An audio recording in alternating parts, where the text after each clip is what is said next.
Before starting, to see a full screen size of this video, just click on the box next to the YouTube logo below.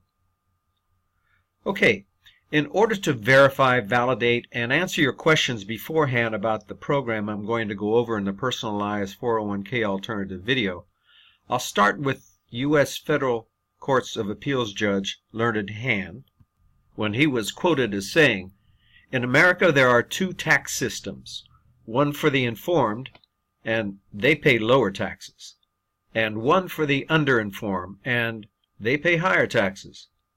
Qualified plans like 401ks, IRAs, 403bs, and 457s are for the underinformed. Now it's time to become informed about the 401k alternative, or in this case, the 457 alternative. To save for retirement, you basically have two choices. You can use a qualified plan like an IRA, Roth IRA, or 401k type program, or you can use a non-qualified plan like a savings account, a CD, a money market account, life insurance, or some other kind of personal pension plan. It's true some people still do have a corporate pension plan, and municipal government employees have a defined contribution pension plan, but both plans have become unpopular with corporations and municipalities.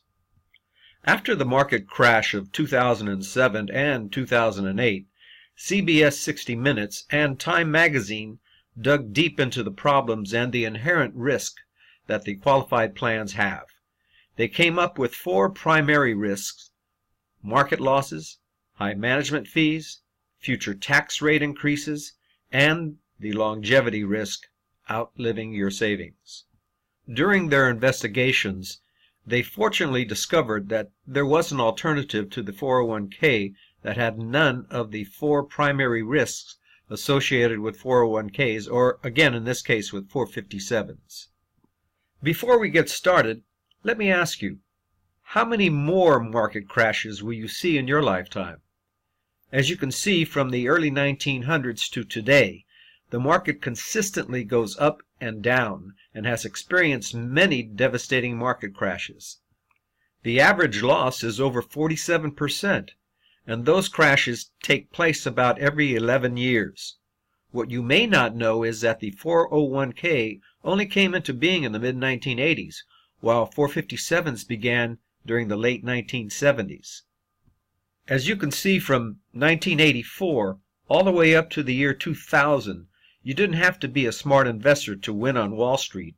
You simply had to have money in the market. Everybody thought they were going to retire with plenty of money back then. But then came the devastating crash of 2000, and then again in 2007. So the question is, not will the market crash again, but when? And will you have enough years before you retire to recover from your losses? The second primary risk that they uncovered was high management fees. The sad fact is the majority of people have absolutely no clue to how much money they're paying in fees for their 401k, or again in this case 457s. Do you have any idea how much you pay in fees? So let's talk about fees. Did you know that you are paying two sets of separate fees to own a qualified plan? That's right. According to the 401k Average Book, people are paying between 0.87% and 1.88%, and that's just to own a qualified plan. And according to Forbes magazine, the average mutual fund fees can run anywhere from 3% to as high as 5%. The next item they reviewed was future tax rate increases. Most people I talk to tell me they believe that taxes will go up and up and up between now and the time that they pass away. Do you agree? Which way will taxes go? Today, there are no longer 42 people contributing to Social Security for every one person who takes money out of the program. The ratio has fallen to 3 to 1.1, and in another 7 years is going to be closer to 2 to 1. As of 2012, the Social Security program costs the government over $700 billion per year, or about 20% of the federal budget. Medicare suffers from the same demographic challenges as Social Security. As of 2012, it costs the government over $500 billion per year. The fiscal strain of these two programs alone could bankrupt the United States. The United States currently spends roughly 76 cents of every tax dollar it brings in on four items: Social Security, Medicare, Medicaid, and interest on the national debt. Absent any action on the part of Congress, however, the percentage of the government's revenue required to pay for these four big-ticket items could balloon to 92 cents of every tax dollar by the year 2020. According to the Congressional Budget Office, if Social Security, Medicare, and Medicaid go unchanged, the rate for the lowest tax bracket would increase from 10% to 25%.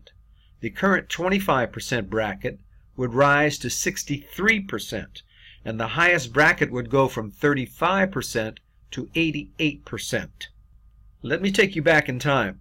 From 1960 to 1963, the lowest marginal tax rate was 20%, the middle bracket was 69%, and the highest marginal tax rate was an astounding 91%.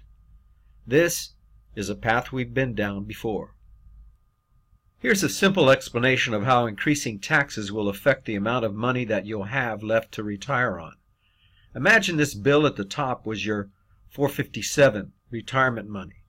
The red portion is the tax-deferred portion that belongs to the United States government. The large part on the left is the money that you have saved for your retirement. If taxes went up, as you can see below, the government ended up taking more of the money that you have saved to retire on just by raising taxes. That's the danger of the tax time bomb that you'll experience just when you need your money the most. So how will the government make up for the shortage? Well, the government has limited options. They're either going to raise taxes, change tax brackets, or eliminate tax deductions, or possibly do all three in order to grab as much of your qualified retirement plan as possible.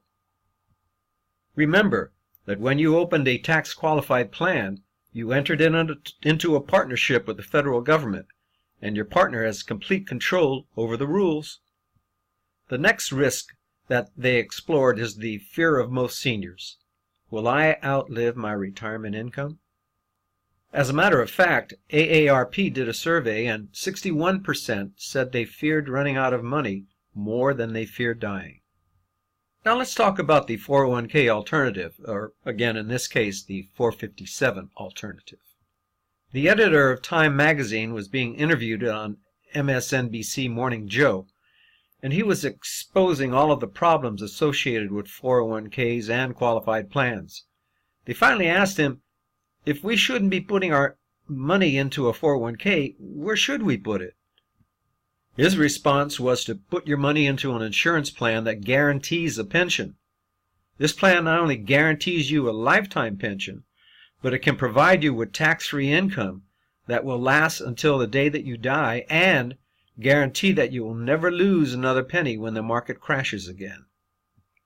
After people start becoming educated on this 401k alternative, they figure they should have run it by their CPA. The problem is that most CPAs know nothing about this program. But as you can see here, according to the Federal Reserve, in a Wall Street Journal article from October of 2010, 22% of all the money invested in this plan is owned by the wealthiest 1%. Remember, those 1%ers are billionaires, and that 55% of all the assets in this program are owned by the wealthiest 10%. Those are millionaires and multimillionaires, and they know something your CPA doesn't know. So, why do I mention this? Well, let me ask you a question. Do you seriously think that a billionaire or millionaire ever invested any money into any program before talking to the smartest, brightest, highest paid advisors that money can buy before putting any money into this program? Of course not. So if you were to go to your CPA and your CPA said, no, I don't think I would do this, it's simply because they have no idea what this program is. They're not going to tell you they have no idea what it is because they don't want to look uninformed. So why is this program so great? because you're getting a tax-free retirement savings and a tax-free death benefit for your family if you were to pass away prematurely. It is all rolled into one simple plan.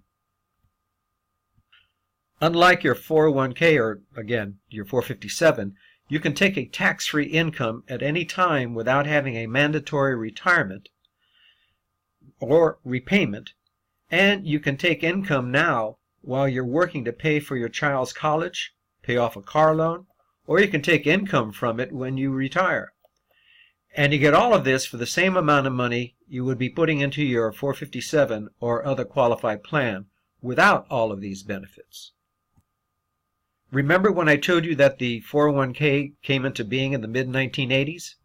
Well, in the mid-1980s, Congress also passed 3 congressional acts called TEFRA, which is the Tax Equity and Fiscal Responsibility Act of 1982, DEFRA, the Deficit Reduction Act of 1984, and TAMRA, Technical and Miscellaneous Revenue Act of 1988. These 3 congressional acts are the bones upon which this tax-free program was constructed. It's also tax-free under Internal Revenue Code 7702 and 7702A. So why haven't you heard of it before? Well, because between 1984 and 2000, the market was going up year after year, and anybody that was in the market was making a lot of money, and they simply had no interest in exploring anything else. Everyone forgot about the fact that the market would eventually crash. Now it's time to take a look at some of the superior attributes that this tax-free program provides. First, let me quickly explain how and why this program will never lose any money from a market crash. If the market goes up 10, 20, 30, or even 40%, this program has a cap that will only allow you to capture up to about 13 to 15% of the market. Now, most people will say that I want to capture all the gains, but by having the ability to capture all the gains, the qualified plan exposes your savings account to 100% of all market losses. By limiting the upside gain, you are guaranteed a zero loss when the market crashes, but you will match whatever the market does between the floor of 0% and whatever the upside cap is. This slide will help you understand the way that Wall Street can legally confuse the average investor by simply using the average return. The average return is mathematically correct, but it's a total misrepresentation of the truth. Let me explain this by helping you understand the difference between average and actual. If you started out in your number 1 with $100,000, and that $100,000 went up 100%, you would then have $200,000. At the beginning of year 2, you would have $200,000, and if the market suffered a 50% loss, you would then have $100,000, the same $100,000 you started with, or absolutely no gain whatsoever, right? Now let's look at Wall Street's average. The market went up 100% in year 1, lost 50% in year 2. If you subtract the 50% loss from the 100% gain, there would appear to be a net positive of plus 50%. Since this was for a 2-year period, you would divide the 50% net positive gain by 2, and the mathematical average would appear to be a gain of 25%. As you can see, that simply just isn't true. There was no gain. The actual return, which is called the compound annual growth rate, is actually 0. And that is how Wall Street can legally confuse the average investor. Remember, when you put your money into this retirement vehicle, the largest portion is your tax-free savings, and the very smallest portion covers the tax-free death benefit that will go to your heirs when you eventually pass away. So the majority of your money will be yours to use for retirement in the future. Now we're going to compare the guarantees that you get with your 457 plan versus the guarantees that you get with the tax-free plan. The first guarantee of the qualified plan is that you're guaranteed that 100% of your money in your 457 is at risk of loss when the market crashes. The tax-free plan guarantees that if the market crashes, you will not lose a single penny from the market crash. You're also guaranteed that when you take your money out from your qualified plan, you're guaranteed that you're going to pay taxes on every penny you take at whatever the future tax rate is. The tax-free plan guarantees that your income will be tax-free. The next guarantee is that not one penny of the money of your qualified plan is ever locked in, and it's always subject to market loss. The tax-free plan guarantees that your earnings are locked in on an annual basis. And finally, if you have anything left in your 457 plan upon your death, the money goes to your heirs is guaranteed to be taxable when they take money out of the inheritance. With the tax-free plan, the money that goes to your heirs is guaranteed to be tax-free.